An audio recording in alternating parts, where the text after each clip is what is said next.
Phil Lout once said, "I find it unusual that it's more socially acceptable to complain about what you have than it is to ask for what you want." So to all the reviewers, editors, and fellow opinionated fans who've dismissed Star Ocean: The Last Hope as mediocre, I have to ask, what do you want? Back on the mic once again, fellow gamers, B Chambers from Alloy7.com, bringing you my retro review for Star Ocean: The Last Hope. This generation has seen its share of excellent Japanese role-playing games, but many of us agree that this number pales in comparison to generations past, and some of us have reservations about the genre's future on major consoles.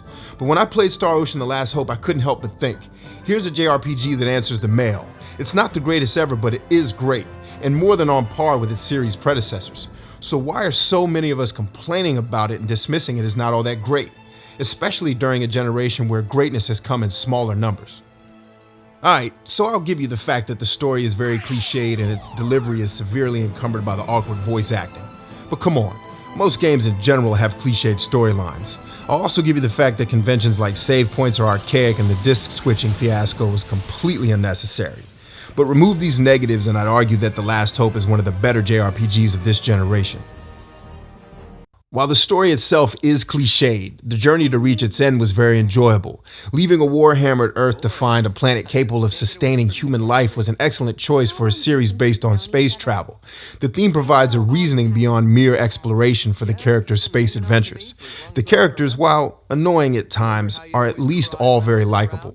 The Last Hope also does a great job of developing them if you decide to participate in the private action dialogue scenes that supplement the main story. To avoid spoilers, I also want to point out that I felt the writers did an excellent job with one of the more intense story segments depicting the harsh realities associated with war. The way the cast handles it is extremely appropriate given their age and inexperience with like situations. Earlier I mentioned the awkward voice acting, and I don't want to attribute this awkwardness to the voice actors alone. I'm no thespian, but I imagine even the best actors can't make corny writing sound amazing. A bigger issue is how the voices are mixed into the overall sound presentation. The voices sound more like voiceovers than they do natural conversation. The producers in this case needed to take the volume down and supplement the dialogue with ambient noise appropriate for each cutscene. Voice acting problems aside, The Last Hope has an excellent soundtrack full of songs I'd be happy to listen to outside of the game.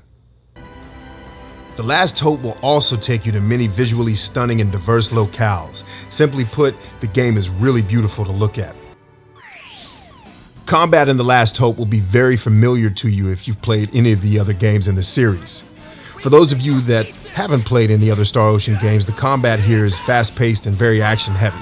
There are no random encounters in The Last Hope. All of your enemies, aside from bosses, will be visible throughout the world and will react to you based on their disposition.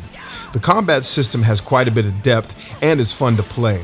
This is good because most of your game time outside of cutscenes will be spent in battle while you attempt to level and develop your characters. Rather than a press A to win affair, you're given the ability to dodge enemy attacks, blindside techniques that deal more damage to your enemies, and a host of melee and magic abilities to use at your discretion.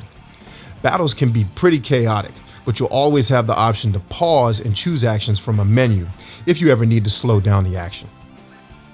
Leveling and developing your team is another great feature about Star Ocean: The Last Hope.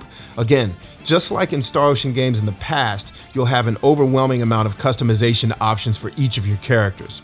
You'll have options to improve melee skills, weapon crafting skills, magical abilities, and even the ability to tweak your tactical posture in fights. All of these options work together in concert to allow you to tailor battles to your liking. For you achievers and completionists out there, Star Ocean: The Last Hope should be a dream come true. There's a ton of things to do outside of the main storyline in this game. There's in-game trophies for completing specific actions in battle, and achievements for perfecting every private action dialogue scene, crafting every item, finding every treasure chest, and completing every side quest. There's also bunny races. Yeah, bunny races. On top of that, there's a hugely unforgiving bonus dungeon that can take upwards of 4 hours to complete depending on how well prepared you are. If you plan to fully complete everything The Last Hope has to offer, plan on investing more than 400 hours of playtime to do it. In the end, Star Ocean: The Last Hope won't go down as one of the best JRPGs ever. I do believe and still contend that it's one of the best this generation has seen. It's also possibly one of the last JRPGs that major consoles will see with this much playable content. If you've not played it, I highly recommend that you do.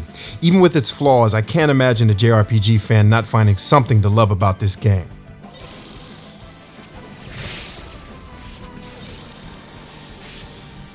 Alloy 7.